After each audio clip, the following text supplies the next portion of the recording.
Salut tout le monde, c'est Hugo. Ce mercredi 7 septembre 2022 a eu lieu la keynote de Apple et Apple a annoncé 4 nouveaux modèles d'iPhone, l'iPhone 14, l'iPhone 14 Plus, l'iPhone 14 Pro et l'iPhone 14 Pro Max. Et nous, ce qui nous intéresse aujourd'hui, c'est les 14 Pro et les 14 Pro Max que l'on va comparer avec les 13 Pro et 13 Pro Max. Déjà, Apple nous présente le produit en nous disant qu'il y a une vitre en céramique, donc la technologie qu'ils appellent Ceramic Shield, et ils nous disent qu'ils ont renforcé cette Ceramic Shield. Ensuite, on reste dans l'écran, puisque l'écran est toujours un écran OLED comme sur les 13 Pro, mais c'est pour introduire une nouvelle fonctionnalité sur laquelle je vais revenir juste après. Je reste sur l'écran en disant que les deux tailles n'ont pas changé par rapport à l'année dernière, on reste sur du 6,1 et 6,7 pouces. En revanche, l'écran sera plus lumineux en plein soleil puisque Apple nous dit que vous pouvez monter jusqu'à 2000 nits comparé à 1200 pour les iPhone 13 Pro. Apple nous dit que les bordures sont aussi repoussées à l'extrême, mais ça se joue vraiment à quelques dixièmes de millimètres étant donné que les bordures étaient déjà très fines. Et Apple nous annonce un Always On Display sur l'iPhone. Donc qu'est-ce que c'est le Always On Display? C'est un écran qui est toujours allumé pour que vous puissiez avoir un œil sur vos notifications même si l'écran n'est pas allumé. Donc vous pourrez regarder juste en un clin d'œil votre iPhone pour savoir si vous avez des notifications ou non. L'écran OLED dont j'ai parlé juste avant introduit cette nouvelle fonctionnalité qui s'appelle la Dynamic Island en anglais, que l'on traduit par l'île dynamique. Bref, c'est une alternative à l'encoche qu'il y avait l'année dernière sur les iPhone 13 et que l'on retrouve sur déjà pas mal d'iPhone dans le passé. Et là, ils ont évolué, ils ont regroupé toutes les technologies en un poinçon, enfin c'est plus une barre du coup, et ça donne l'île dynamique. L'intégration de cette île est juste incroyable puisqu'il y a de nombreuses fonctionnalités qui travailleront avec cette petite île. Donc vous pouvez voir par exemple les chronomètres, vous pouvez voir l'appel, vous pouvez même apercevoir le lecteur audio. Donc ça c'est vraiment chouette parce que c'est une intégration qui est bien faite. C'est une fonctionnalité qu'Apple a assumé jusqu'au bout, quitte à faire un poinçon assez gros, autant l'utiliser. Et je trouve que iOS 16 exploite merveilleusement bien cette nouvelle technologie. Ça rend les animations fluides et pratiques. On aura 4 couleurs disponibles sur ce nouvel iPhone 14 Pro et 14 Pro Max d'ailleurs. On aura le mauve qui est la nouvelle couleur cette année pour les iPhone Pro. On retrouvera aussi l'argent, on retrouvera le noir et on retrouve le gold qui était parmi les années précédentes.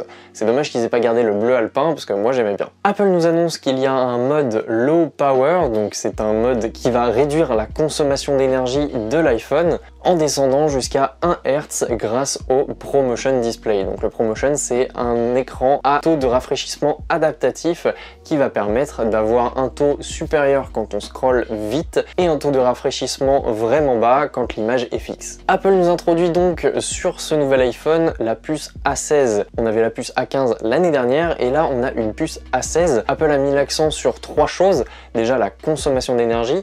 Leur but était d'avoir les mêmes performances, voire mieux en performance, tout en consommant le moins d'énergie possible. De 2, ils disent que c'est la puce la plus rapide dans un smartphone. Et de 3, ça permet le traitement photo, puisqu'il y a un nouveau compartiment dans cette puce A16 qui va permettre un meilleur traitement des photos et des vidéos que vous allez pouvoir prendre. D'ailleurs, en parlant de photos, le capteur principal de l'iPhone 14 Pro et de l'iPhone 14 Pro Max est un capteur 48 mégapixels avec des capteurs plus grands, donc qui accueillent plus de lumière en basse luminosité et en général d'ailleurs. Et donc la plage dynamique est encore plus élevée, donc c'est-à-dire que vous allez pouvoir capter le maximum de détails en même temps dans les hautes lumières et en même temps dans les ombres. Vous avez maintenant 4 solutions pour zoomer dans votre image. Vous avez l'ultra grand angle, donc le 0,5, le 1, donc le capteur principal, x2 c'est un zoom numérique puisque ça croppe directement dans le capteur, vu que les capteurs sont plus grands, ils peuvent se le permettre, et vous avez un zoom numérique jusqu'à x3.